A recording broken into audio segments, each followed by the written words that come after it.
Between Two Fires, Part 4.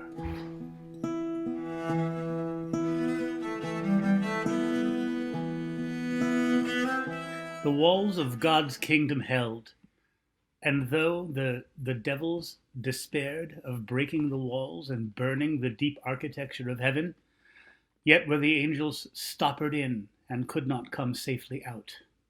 And so, unchallenged in the middle lands, the wicked ones delighted in what they wrought there. So they resolved among them to hold the plains and the mountains in their fist, and not to suffer the cities of men to live, but rather to reign there on the thrones of their second hell, with the first as their footstool, and the angels of God trapped above. They would weave sackcloth to mask the sun. They would confound the Father to kill his Son.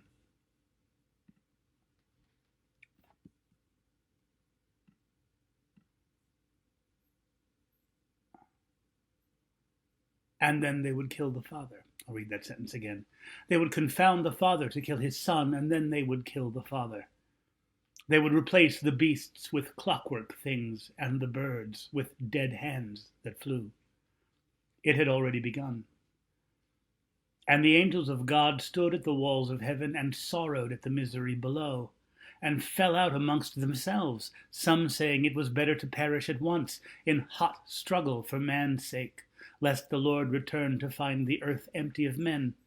Others cried that if they left their walls, he would return to find heaven bereft of angels and smouldering, and Lucifer instead on his throne, and the world was imperiled unto its death. For now a call had risen up from he who held Peter's chair in the west, and a call had risen up from he who wore the Sultan's crown in the east. And men of great valor gathered in the city by the river, and swore to take Jerusalem, and if they could not hold it, to put it to fire and sword. And the valorous men of the deserts gathered in their tents, and swore to hold Jerusalem, else to put it to fire and the sword. And so were readied the armies of Armageddon, yet not at the hour long foretold. And the dead stood with the living, and the living knew it not. And the Lord made no answer. Chapter 30. Of the priest's brother. Robert Anicot stood in the stables, breaking up a leaf of hay for one of the cardinal's 6 black Arabian stallions. This one bore the name Gep, or Wasp, because he was small and wasp-waisted, mean like a wasp, not as fast as the others at a straight run, but capable of breathtaking turns and giddy leaps. He was not the cardinal's favorite, but Robert loved him more than perhaps anything in this city. He would never let the old man know, though, or permission to ride him would be used as leverage. He put his head against the horse's shoulder and took in his nutty, masculine smell, his own dark hair blending perfectly with the animal's coat. Gep wanted to move away from him, but not enough to stop eating. "You're like me," he said, "small and beautiful and captive. We can neither one of us leave this place." A nightmare had chased Robert from his master's bed. His older brother, Mathieu, the priest, had been laughing in a river with a soldier. Little black devils stood on the banks, hurling rocks and spears at them, but they laughed on and on, Mathieu saying, "These are just our bodies. You can only reach our bodies." At last Robert was pulled into this dream when his brother spied him in the bushes. He was suddenly ashamed, because he realized he should have been helping, but had instead chosen to hide. Mathieu stopped laughing now, and, looking remarkably like Saint Sebastien, what with all the horrid little barbs stuck in him, pointed toward Robert and said, "But you are theirs, aren't you? All of you, inside and out." "No!" Robert yelled, but now his brother and the soldier left, walking out of the river and ashore, leaving him alone with all the black devils. They looked at him now, and the dream went dark until he could see only their yellow eyes, burning like a hedge of malign stars. He understood that they would come now and take him to hell. He had woken up sweating, frightened at first, and then angry, and not terribly surprised that Mathieu had found something else to make him feel guilty about. Boring old man, he said under his breath, meaning both his brother and this flaccid cardinal who could sleep only on his stomach. His ridiculous white ass pointed up to the top of the canopied bed. Robert was nearly 35 now, but taut and lean, not yet showing his age. Cardinal Pierre Syriac was an out-of-shape 60, and Robert intended to throw himself from a tower before he let his body look like that. He heard a sound in the streets below, outside the high walls of the house, beyond the little grove of Spanish clementines the cardinal had planted every May, only to have the mistral kill them each December. A woman crying now, shouting, "No, no, no," banging a fist on wood to punctuate each word, and another woman crying more quietly, trying to hush her.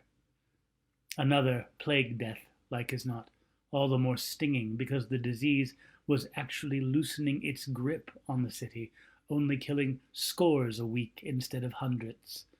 Robert hated this time, less because he feared death than because the cardinal did, and because the cardinal did, he had forbidden his concubine to go out into the streets without him. He wanted to watch every move the younger man made, to assure himself that he kept a safe distance from strangers, that he did not go to the baths, that he did not linger too long in the market and risk bringing it home. He had sneezed once a few days before, and the old man had looked so coldly at him that he thought he might have him thrown from the house if he sneezed a second time. He did not. The Arabian had finished his hay now, and would not suffer himself to be caressed further tonight. He didn't mind the saddle, but he seemed to hold men's hands in contempt. Robert slapped him briskly on the shoulder, earning himself a displeased whinny, and walked back toward the house, Gep nosing the door of the stall for a second leaf, which did not come. Robert thought he might reread his boring old brother's last letter, in which he fell all over himself in thanks for the wine he had been sent. It was sweet, really, how easy it was to please Mathieu, and however dull his company, he had been a comfort during the time of their youth in their monstrous father's monstrous house. He would ask the cardinal for another barrel from the Pope's personal vineyard this time, to be sent north when next His Holiness sent an envoy to Rouen. Lots of envoys were going north these days, asking for money and tradesmen and men-at-arms for the crusade. What was the name of his brother's sad little town? Saint-Martin something? It was a bother, but it would be worth it. He could see Mathieu's hands turning the tap, Mathieu's eyes lighting up when he saw the color of the vintage coming out of the spout, Mathieu's sad, grateful smile exaggerating the lines around those eyes. It made him feel warm enough to face going upstairs. One more goblet of something strong, and he would crawl in beside the belly sleeper, moving as lightly as a mosquito on the skin, in hopes he would not wake him and be handled.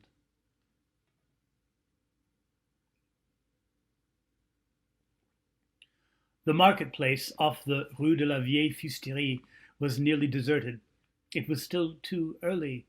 The military men who had been filling the city stayed up late doing what soldiers do in towns where they are not known, and they had set Avignon's hours back even further. He had passed two squires heading back across the Pont Saint-Benezet, who looked as though they had not yet gone to sleep. Now that the monks had all died, nobody rose before Terce any more, and most waited for midday.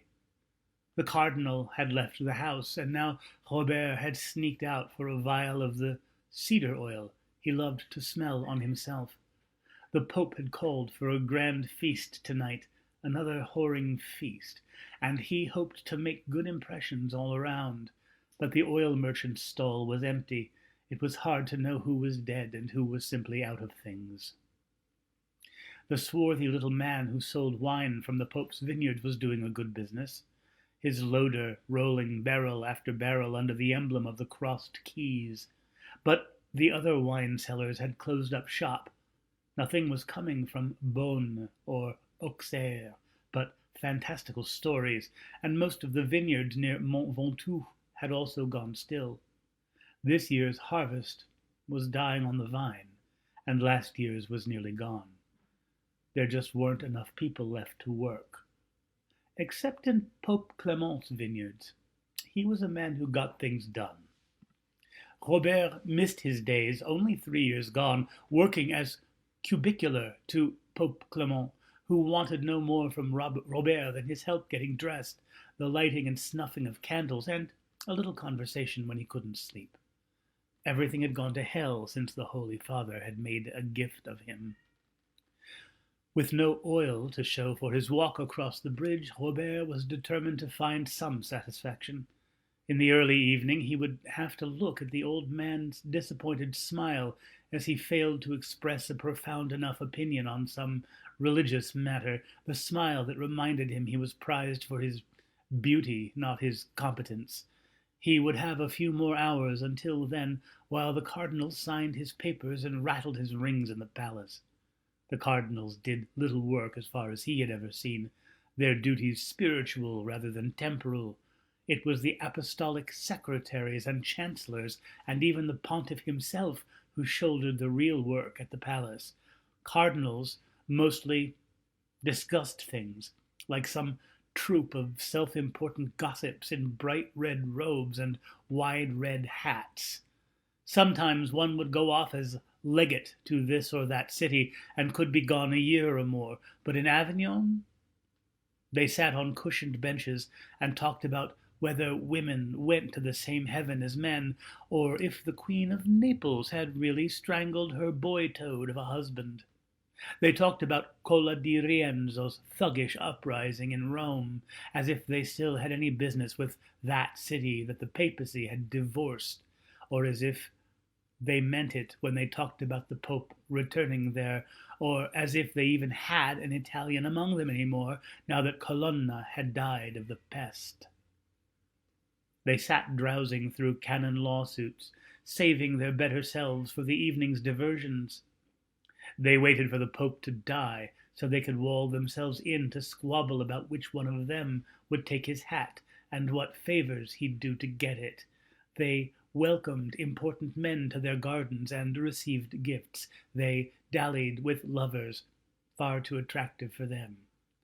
As much as he held them in contempt, Robert envied them more.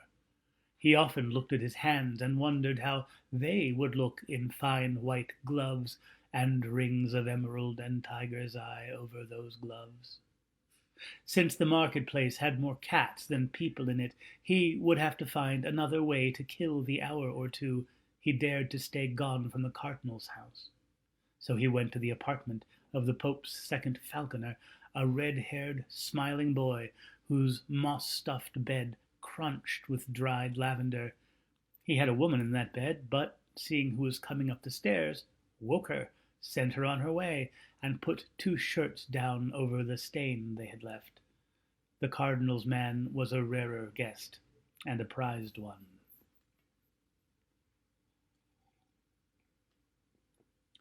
"I know you value yourself highly," the cardinal said, as Robert counted his teeth with his tongue to prevent him from fully hearing the old man's words and letting his face betray his thoughts. "But I don't want you speaking tonight unless you are spoken to, and then it shall be to say yes or no, followed, of course, by a few respectful words. Yes, my lord. Yes, your eminence. No, I have enough bread. Yes, your eminence. Have you eaten anything? No, your eminence. Well, get some figs or something in you. It won't do for you to seem greedy at table. Vincent, bring some figs." The boy, who had been watching all of this while waiting to help the cardinal undress, gladly left the room. 3, 4, 5. "Furthermore, the tables of the Grand Tinel shall be full of knights, and highly placed ones. You won't be sitting near any, but try not to encounter them. They'll hear your proclivities in your speech and hate you for it." The cardinal had imitated, oh, they'll hate your proclivities in your speech, and hate you for it. The cardinal had imitated Robert at proclivities in your speech, and it stung. Despite his stately way of stamping out syllables, the old Limoges cunt had the same proclivities. His father's face leapt into his head, and he nearly squinted. 12, 13, 14. Why are you pushing your lower lip out at me like that? Are you one of the Holy Father's camels? No. No what? No, Pierre? The older man pinched the younger man's cheek just a little harder than was friendly. Not until the hat's off. No, Your Eminence. Robert Hennicut entered the Grand Tinel for what must have been the 30th time in his life, but the great barrel-vaulted room never failed to take his breath away. So many torches burned on their iron sconces, and so many candles of the best wax glowed on the trestle tables, that it was possible to make out faces even at the far end of the hall, where the Pope would soon occupy his throne, near which a quartet of servants stood, and over which a canopy of crushed velvet, the color of a shadow on wine, hung, tasseled with braids of cloth of gold. He craned his head up to look at the false night above him. A cloth of gloaming blue covered the barrel ceiling, studded with gold stars only man would have measured out so uniformly. The steward showed him to his bench next to the cardinal. 18 of them were here, like vicious jabs of red in the mostly blue room. He took his seat facing the door he had just entered and watched the other guests file in. The room got louder as it filled with knights and minor kings. He noticed that very few ladies came with these men, which made him wonder what entertainments the invitations hinted at. The youngest of these was a big fellow, handsome in a soft-chinned way, attended by a page in Spanish red. What made him stand out, however, was his quiet manner.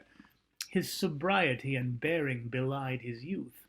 The steward guided him right toward the Pope's cathedra and high table, and on they marched. He kept expecting them to stop, but this man was placed only 2 seats down from the pontiff. Your Eminence, may I ask who it is that just entered, seated very close to the Holy Father? The cardinal smiled his weary smile. The man sitting next to the Pope is a Valois, cousin to the king, but he's too old for you to ask after, isn't he? Yes, I know what you were just.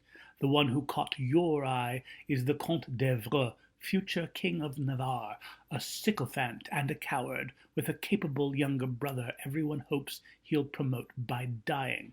Any more questions? Robert looked down. Are you hungry? No, Your Eminence. Good. Brothers, friends, honored guests, the Pope began, standing before his cathedra of carved wood and gold leaf. I welcome you all to the feast of the warriors of our Lord. As per the commands of his physician, the Holy Father sat between 2 great copper braziers, the brightest fires in the room, which cast twin shadows on the walls of the Tinel, shadows that moved forward as he did. Robert loved to hear Clement VI speak. His every word seemed an artisanal gift selected especially for the listener, and, with the weight of his office behind him, seemed also to suggest an intimacy not only with the man, but with God. Robert was too far away to see the lines at the corners of the pontiff's eyes, but he knew the power those lines had to punctuate the Holy Father's frequent smiles. His hands scooped the air as he spoke, like an Italian's hands, but gently, as though they were playing in water. When Pope Clement turned his attention on you, he seemed at once to overrule every churchman who had made God seem stern, and to forgive them their misunderstanding of his grace. He also seemed to know your foibles, and that your virtues so far outweighed these that the Lord scarcely noted them. he forgave his own foibles with equal abandon. Clement was a pope of light penance, short pilgrimage, and stunning feasts, and his smile illuminated a far wider path to heaven than you had feared to find. If Robert stared at him with filial love, he was not alone. Clement's voice flowed into the Tinel like mulled wine. For gathered in this hall are men beloved of the Lord for the charity of arms. When men take up the sword to further their own ends, they spill Christ's blood anew. But when they take up arms for his bride, the church, they heal his 5 wounds. And this is the profoundest charity. For too long now have Christian kings warred amongst themselves, each seeking to enrich his realm by impoverishing another. It is no accident that this killing pest has followed wars, and that wars have followed famine. At each turn have we been shown, to greater and greater degrees, the displeasure of our Father, whose Son lies abandoned, his cross and his crèche tread upon by those who will not drink his offered blood. I speak, of course, of the Turk, whose bloody crimes against the friends of peace are reviled in every decent land. In my left hand I hold a letter from Edward, King of England and ruler of the Aquitaine. In my right I hold a letter from Philip, by God's grace, King of France. Both letters, sworn to in the presence of bishops, pledge the crowns of England and France to a mutual peace with one aim. Jerusalem, city of the Lord, Jerusalem, the holiest stone in the earthly crown. Even now the shipyards in Marseille ring with hammers. Let the believers in the lies of Mahomet tremble. We shall take Jerusalem back. At this, the knights beat their goblets on the painted tables before them. One shouted, Deus vult! And another joined him, and soon the grand Tinel rang with God wills it. When the echo faded, the pontiff continued, The first ships will sail for Cyprus on Christmas Day. Again they cheered. And, the pontiff said, stepping forward and opening his hands, another matter concerns us. Our late words in defense of a certain quarter were, we now believe, in error. Many men, wiser men than we once thought, have said that we cannot drive the rat from the granary while the mouse steals in the pantry. I tell those very few of you who wear crowns or sit near them to ready yourselves and your kingdoms in secret. Soon we shall recall our bull Sicut Judaeus in defense of the Hebrew race, and issue another which shall grant any Christian whatsoever the right to turn his hand against any Jew, and to take from such whatever goods he desires, even his house and chattel. Very soon now, from the feast day of Saint Martin of Tours, the murder of a Hebrew shall be no more a sin than the hunt of a stag. Remember this word, stag, for some of you shall soon have cause to love this word.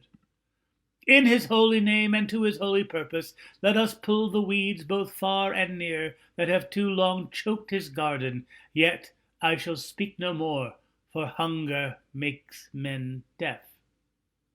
Let us eat.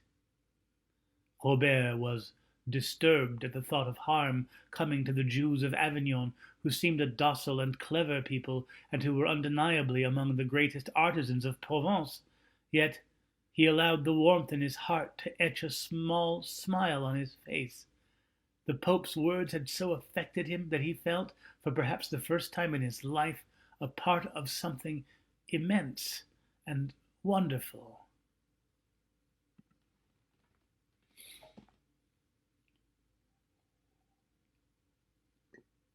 Chapter 31 of the Feast and of the Hunt of Stags. The page of the Comte d'Evreux had turned so pale that the Valois Duke, sitting to their right, asked if the young man was well. Yes, my lord, the page said. I have not slept as well as I should have, for excitement at the chance to see the Holy Father. Eat a good piece of beef, boy. It will feed the blood, and throw a bit of wine on top of it, but not too much, the great man said. We are undeserving of such kindness, my lord, said the Comte d'Evreux, getting a hearty slap on his shoulder from the older lord just before they both looked up to see the feast that was coming from the dressing area. It seemed that every creature that flew, swam, or walked had found its way to the trestle tables in the Grand Tinel. Swans, with their necks twisted together as if in love, floated amid armadas of game hens and quail, sails of swan, dove, and peacock feathers jutting above them. These fleets cut through blue-plated waters of crabs and prawns and every imaginable fish, repeated every 2 yards, so that each diner might reach his preferred dish. Before the diners ate, however, the steward walked both lengths of trestles, inclining over each plate a strange little coral tree hung with shark's teeth and the horns of narwhal. The pendants were said to shiver in the presence of poison. They did not shiver. The Pope rang a small bell calling for the meal to start, and conversation died in the room as the sounds of eating rose up. For Thomas, this had more than a whiff of the feast in the devilish Norman castle about it. He ate, though, and ate well. A serving boy filled his wine goblet, and he felt Delphine's hand on his wrist. He looked at her with her shorn hair, wearing the livery of the dead Navarrese page. Her nascent breasts bound tightly beneath it. Her grey eyes speared him. She shook her head. What? Why? He said. She leaned close and whispered, Just don't. He whispered too. Poison? No. Will it damn my soul? I don't think so. What then? Exasperated, she said, Just drink it then. He didn't for a long while. Then he forgot and drank. It was good. He healed a drop from his lip just in time to see a viol player, who was introduced as the best in Aragon, stride into the middle of the hall just at the end of tuning. He began filling the room with his sad, exotic rhythms and complicated changes. Thomas knew the music as well as the man. It was the very same one from the castle of the night tourney, as he had at that feast. The man went from guest to guest, and Thomas felt his insides go cold at the prospect of being recognized. The musician did look Thomas directly in the face, but no longer than he had at the Valois Duke. He must have seen only the smug, youthful face of the Comte d'Evreux. When the man passed, his hips rolling with the music, he bowed out of the viol. His hips rolling with the music, he bowed out of the viol. Thomas breathed out in relief and drained his goblet. Delphine stepped on his foot, and he glared at her. She glared back.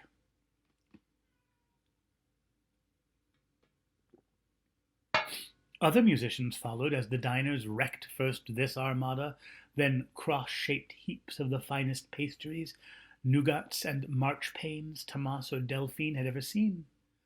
The tables were at last cleared of all but wine, and other entertainments commenced.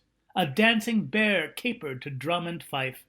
Acrobats piled up on one another and tumbled. The steward apologized for the absence of a jester. A truly magnificent one had been expected from Dijon, but must have been delayed. I hope this will not dim your ardor, however, for, as baser men have said without error, a man may amuse himself without smiling. At this, the servers extinguished half the torches lighting the hall. We should go, Delphine said, though she knew there would be no way to leave early without drawing unwanted attention. She was fighting a full bladder. She had not wanted to go through the kitchen and into the latrine tower as other guests had, for fear of exposing her sex. We can't yet, Thomas said, and she nodded. Casting her eyes down, the steward spoke again. Now let the forests of Provence grow beneath the stars, and let God's friends have a foretaste of the delights that await them in the kingdom they have worked so hard to serve. Servants wheeled out a number of trees whose leaves had been replaced with very thin, masterfully worked leaves of gold. Golden and silver fruits and other precious objects winked in their midst. Now tapestried couches were rolled out and placed in the nooks of the garden, in the nooks of the golden forest, such that they were partly or fully hidden. Let those among you with cooler blood seek gifts from the branches. Let those with hotter humors enjoy the hunt. At that, the viol player returned and played a march that summoned forth a line of 20 women, all of them nude, save for magnificent stag masks with golden antlers. Their bodies were perfect, lithe and firm. No one of them seemed younger than 17 or older than 25. They all struck poses beneath and among the trees, some leaning, some on all fours, one hanging upside down from a branch.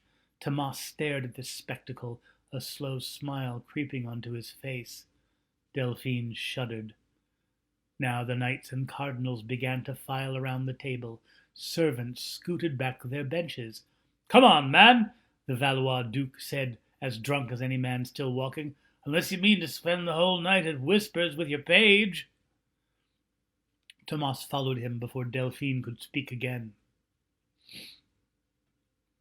He walked out into the dim hall, afraid and excited. He entered the grove, melting in with the red-robed cardinals and resplendent seigneurs. A white-gloved hand plucked a pair of emerald-studded gold from a tree. A younger knight rubbed the backside of a stag, who wiggled and then led him off to the near privacy of a couch. One girl's nude bottom now rubbed against Tomas's hip, and she turned her stag mask to him. The hall was so dim he could see nothing but blackness in the holes cut for her eyes. A wall of strong perfume hid his nose, Eastern scents he could not name as cardamom and sandalwood and patchouli, but which pleased and thrilled him. He began to stiffen against his silk and woolen tights, pushing at the bottom of his red cotardie. The stag noticed, and lined herself up to grind the center of her on that. She was very good at it. Had he been nude, he would have entered her. The tip of his verge had nearly entered her even through the cloth. It felt so good, and it had been so long since he had enjoyed that sort of pleasure that full release was imminent. With some effort, he pulled back from her, another knight laughing at him and clapping at his now obvious excitement. "Ha, ha, ha! With your permission, my good Comte, I shall take your place," he said. "I had an eye on that from the moment I saw her long legs." So saying, he fumbled up his outers and down his inners and slid into the girl with a frisson, not even bothering to foreleg her to a couch, but taking her against a tree, the golden leaves of which were soon rattling against one another. Tomas saw that some had taken gifts and returned to their tables, so he reached up for a whitish something or other that turned out to be a finely etched ivory comb trimmed with golden angels. He took it and hurried back to his spot, just as he saw Pope Clement, magnificent in his red and cloth of gold robes and triple crown, enter the grove. With each step a golden cross flashed on the toe of one of his slippers. He smiled at Tomas, and Tomas smiled back. The knight bowed and said, "Thank you, your holiness." "It is only a trifle, my son," the pontiff said, his words like warm honey. "Greater wonders await us all." And then he took a stag by the ear and led her in. Tomas was half sure the Pope had watched him leave, but he did not turn back to look. Delphine knew she would never make it to the sumptuous apartment near St. Peter's where they were lodged, so she ran to a dark alley and squatted, pissing for what seemed like half a day. Tomas turned his back and shielded her from view with his body. "You didn't touch any of those deer, did you?" she said. "No." "Wanted to." "Uck," she said. "Uck yourself. You don't know anything about it." "I know more than you." "Like what?" She stood up and wiped her hands now, trying to walk like a boy. "Let's just say more than you. Anyway, I suspect more than I know." So saying, she looked down, pulling Tomas's gaze down to his thigh where something moved. A maggot.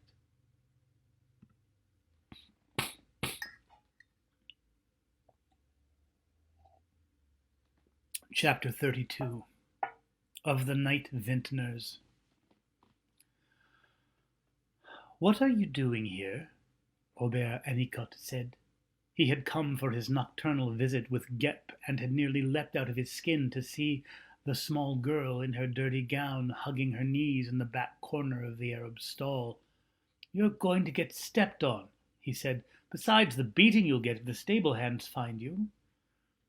"Why don't you beat me?" she said. "You found me." "I just might," he said, but not even the horse was convinced. She was an odd-looking little girl, long-legged, with outsized feet and short hair. A peasant girl, but not from here. She spoke to him in his own Norman French. And the horse liked her. God damn it if he didn't seem to like her. Her words were lucid, but her heavy-lidded eyes looked half asleep. "Robert Hennicotte," she said, causing him to start at the sound of his last name, which nobody had bothered to say for some time. "Your brother died bringing me here." "What?" "You heard me, Robert of the Bushes." Mathieu's name for him when he hid from his chores in the bushes behind their house. Mathieu, 8 years older, who had done what he could to deflect their martial father's scorn from the younger and even more feminine brother. She had used his childhood nickname. He shook this off. Nothing he wanted to hear would come from this girl's mouth. He just wanted to be left alone. "How dare you come to me and tell me my brother is dead? What can you know about it, you dirty little thing?" He turned his head to shout down the stables for the napping boy who was supposed to be watching the horses, only when he turned his head, she was standing where he looked. "Saddle that horse," she said. He opened his mouth but said nothing. Père Mathieu opened his mouth like that when he wanted to speak but had no words. "Now saddle your wasp. I have something to show you." The cardinal won't like it." "The cardinal serves a devil. How do I know you're not the devil?" "If you were not deaf to your own heart, you would know." He opened his mouth again. "Robert, you're in danger." "Who are you?" "I don't know any more. But I know my words are true." Where are we going?" "To the Pope's land." "Why?" "You'll see." Delphine sat before the handsome, perfumed man as he cantered the horse through the steep streets of Villeneuve, just across the river from Avignon. It was in this city, away from the press of workers' houses, Jewish ghettos, market stalls, and ordures, that Cardinal Syriac kept his great stone house with its tiles and garden and fountain. Most of the cardinals lived here. This was a city of ivy and warm stone and plane trees. Delphine closed her eyes so the beauty of Villeneuve would not distract her.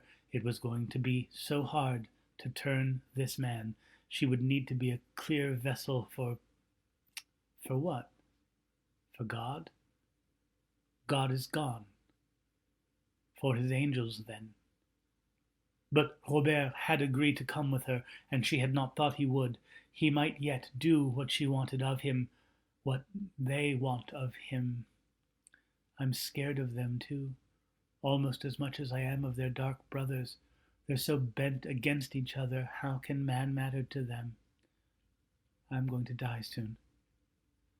Delphine shook her head against her doubt. There are far, far worse things than dying. And I'm about to see them.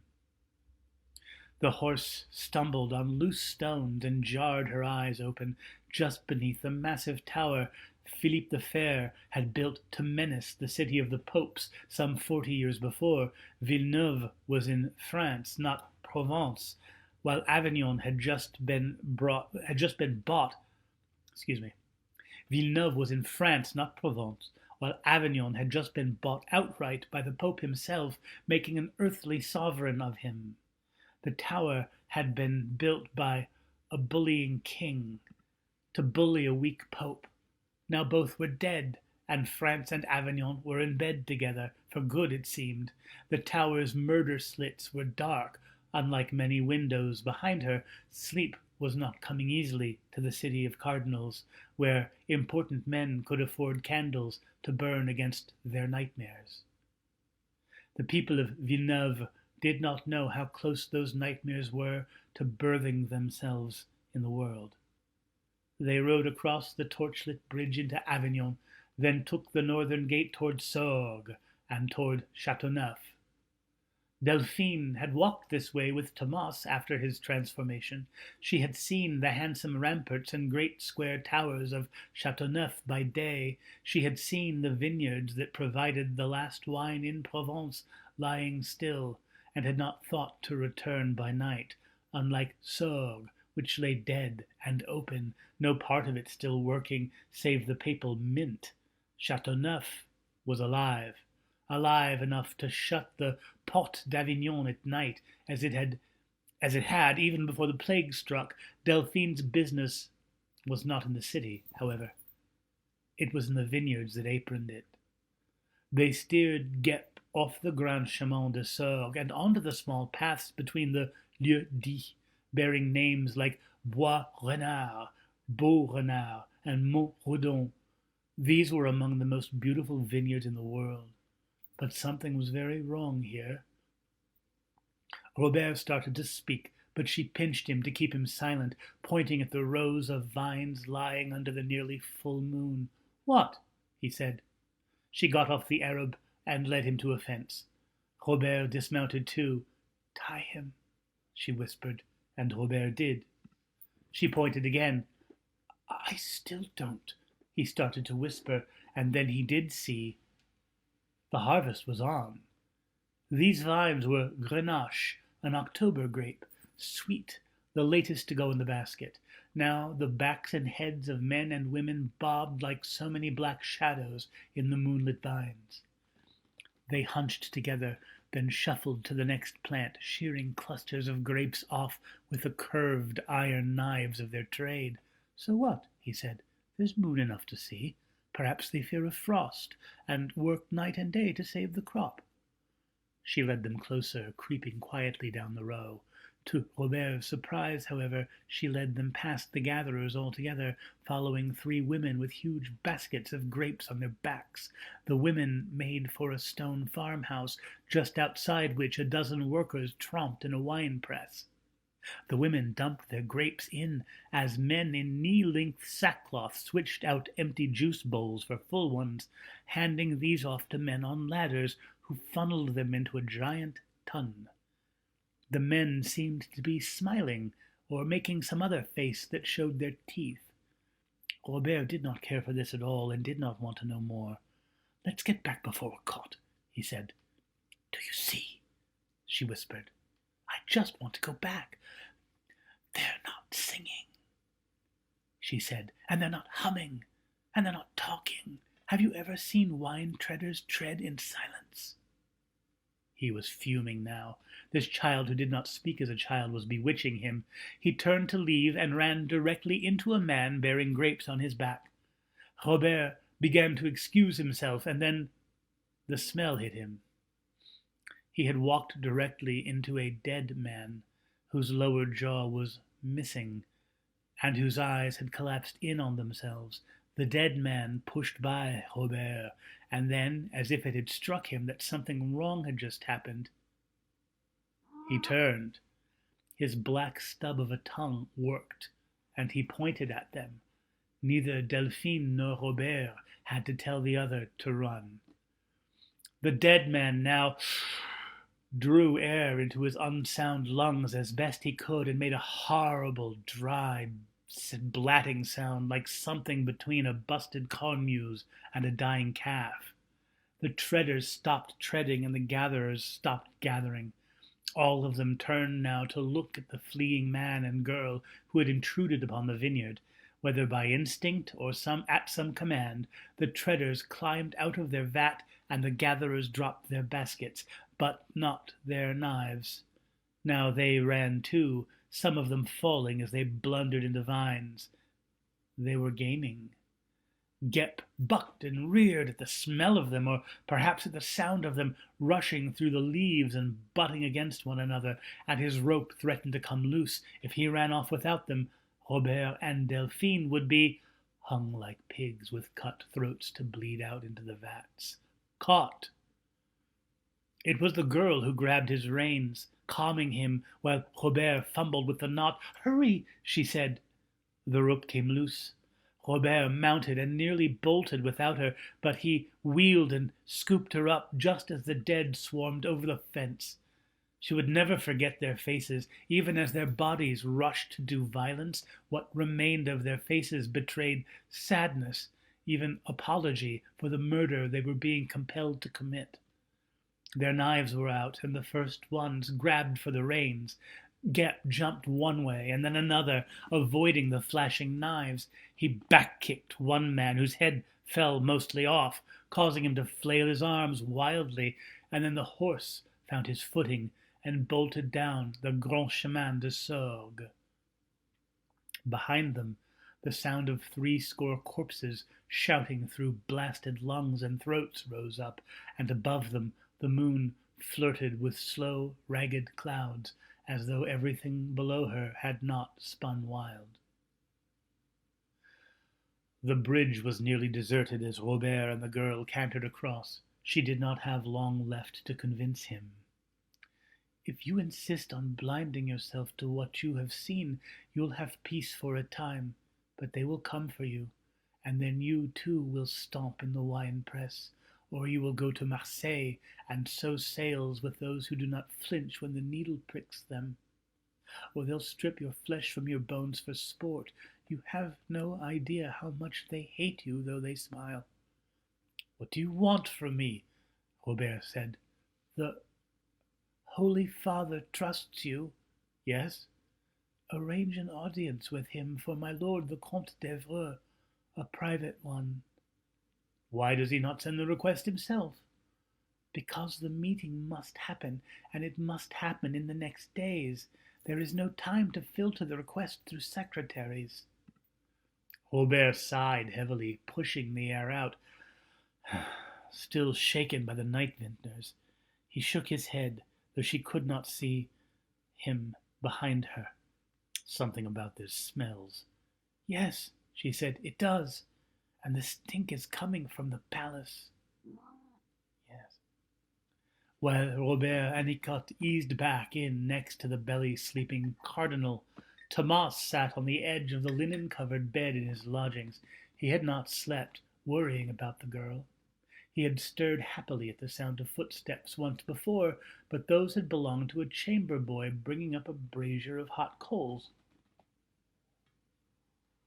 At last he heard her small bare feet on the steps, and the door creaked open. They looked at one another. His hands were folded like the hands of a father waiting to scold, but it was not his place to scold her, whatever she was. She was much more powerful now than she had been in that long-ago barn. "You don't like me to be away," she said. He shook his head. She smiled. She smelled like night air. "It's good and warm in here," she said, putting off the harder thing. He nodded. "It's going to be tomorrow," she said. "What is?" "What we came for." "And what is that?" "We'll save the Pope." Thomas laughed a little at that. "It sounds ridiculous when you say it like that. An orphan from Normandy and a thief from Picardy saving the Pope, the whoring Pope." "You know when you swear that I'll say don't swear, and then you won't for a while. Why not just not swear in the first place? But I suppose that's asking a horse not to whinny. Anyway, you're not a thief, and as long as you're with me, I'm not an orphan." Tomas grunted. "He doesn't look like he wants saving, the Holy Father, I mean," Tomas said. "The man we saw was not him." Tomas stood up and went to the window, looking up where a faint reddish stain seemed to corrupt the moon, subtle but there. "Who was he, then?" "You know." "The devil?" Tomas said, with neither sarcasm nor disbelief. "No, but one of his marshals." She drew in a breath to say the next thing. "And he's raising the dead. Lots of them." Tomas's hand twitched, but still he could not cross himself. "How do you know this? Dreams?" "Yes. And I saw the unclean risen tonight, harvesting in his vineyards, and those girls." "Girls?" "The stags in the Grand Tinel. They were readied before the great hearth in the dressoir, out of sight. They were perfumed, and then filled with warm olive oil and honey, and then they were all backed up against the fire to heat their loins. Hot brass was put in their mouths and hands to warm those, so nobody would notice that they were dead. The knights and cardinals had intercourse with the dead." Tomas turned around now, his massive silhouette blocking the moonlight, but not the cool breeze that blew in the window. "The devil in the Pope's robes. Does he have a name?" The girl said something so faintly he could not hear. He asked her to repeat it, so she wiggled her finger to make him bend down. She said it in his ear, whispering as if the wall itself might hear her. The wind blew the dead leaf of a plane tree into the window. Tomas closed the shutter and lowered the bar. "And what are we going to do with this Beelzebub? Zebuth, what are we going to do?" "You know that too," she said, and his hand was already holding the pitted spear from Jerusalem.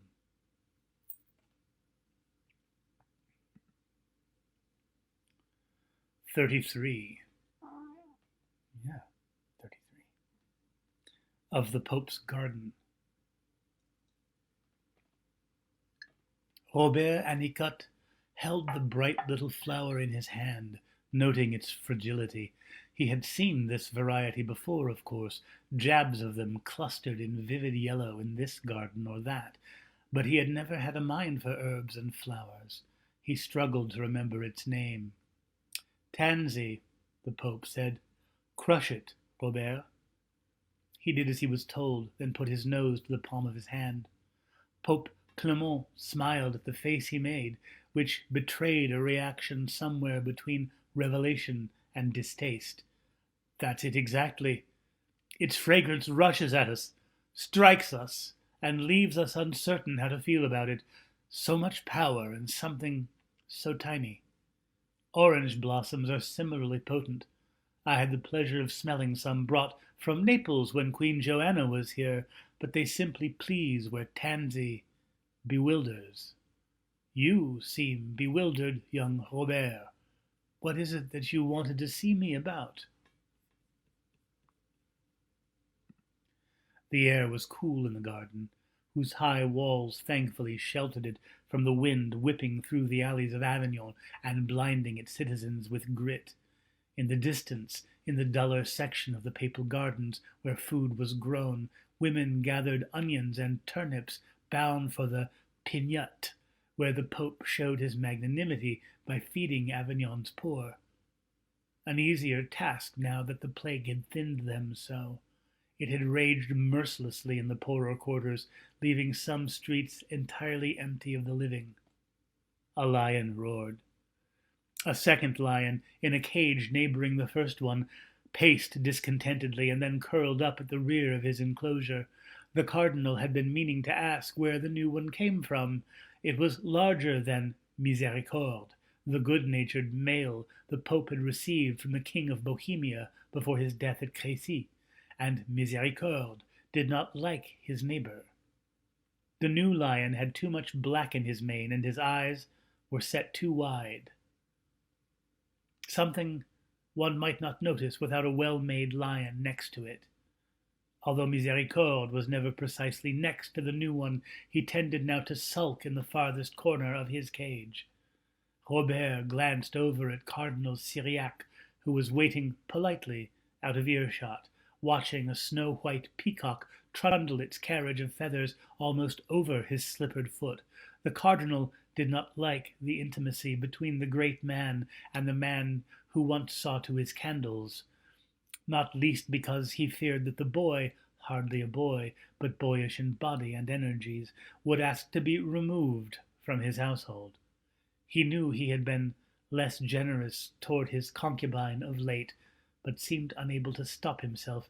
Intellectually, the boy had something about him of the dog who feared so much to be kicked that kicking it seemed obligatory. Your Holiness, I had a dream that troubled me. I should perhaps not let such matters disturb my peace. The Pope floated his hand before Robert's gaze, which was focused somewhere left of the Holy Father's foot, and lifted that hand gracefully, taking the younger man's attention with it until he found himself looking into the Pope's ocean-blue eyes. It was a gesture he knew from his days as a cubicular. This Pope did not insist on the same sort of deference other powerful men did. He wanted men to look into his eyes, which were very powerful instruments of persuasion, benevolence, or, more rarely, blame. Dreams are sometimes folly and sometimes fact. If we could choose between the two, we would not need our Josephs and Daniels, would we? Robert shook his head.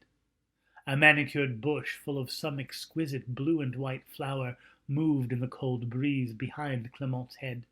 He was waiting to be told about the dream. So Robert told him.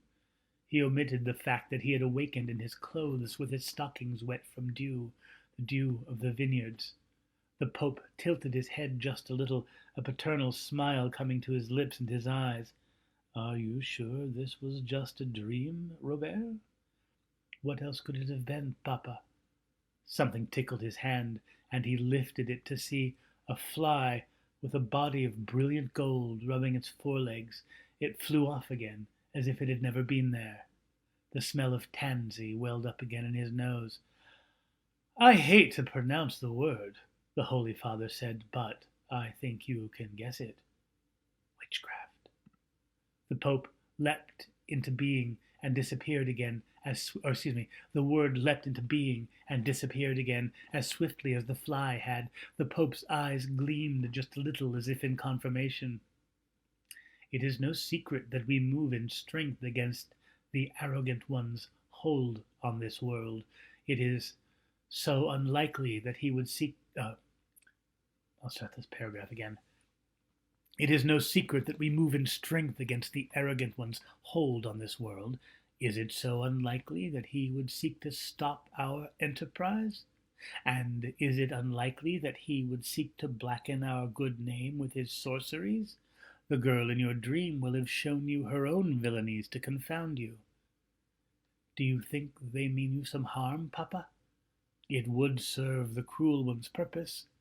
I am turning mighty wheels against him. Surely he trembles at the thought that we might seize from him the city of Christ and David. Surely he dreads the check he will suffer when we remove from us his agents, the Jews. I believe, Robert said, nodding, I believe the little girl in the dream is pretending to be the page to Chrétien de Navarre, the Comte d'Evreux. The Pope's eyes registered something. The older man stepped closer. Robert watched the white silk glove rise again, the weak sun flashing in the sapphires of the Pope's rings as he laid his hand upon his former cubicular's shoulder. He was struck again by the majesty of this man, with his robes the color of aubergine, the pure white zucchetto on his head. He felt the warmth of the man even through the silk glove, even through his own vestments. His father had seemed mighty to him, but he only laid hands on Mathieu and Robert to strike them or yank them out of his way.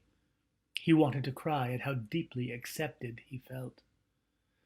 You are perceptive and brave, and you are loyal, Robert. You have our gratitude, the Pope said. the smile lines around his eyes deepening. "And you will have much more than that." Robert's breath caught in his throat with excitement and gladness. "Cardinal Syriac," the Pope said, calling the red-robed figure to him, "it is our pleasure to elevate this faithful servant, though to what position we have not yet determined. Be as a father to him, and know that we shall return your every kindness to him tenfold."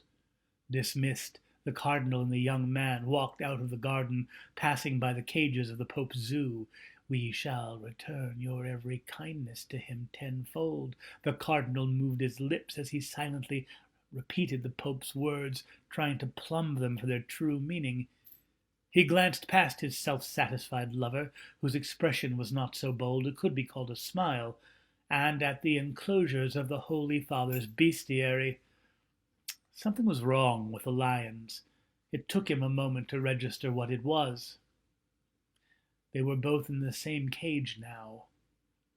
The new black-maned one sat kingly on its haunches, while Misericorde hunched miserably in his corner with something like fear in his demeanor. A chill passed down the cardinal's left side. Those cages don't communicate. He blinked his eyes. Sure, they must have deceived him earlier. He looked back at the black-maned lion, which yawned, curling its tongue lazily. When it noticed him looking at it, it did a very curious thing. It stared directly at him, its mouth standing open, and then moved its tongue over its teeth, as if counting them.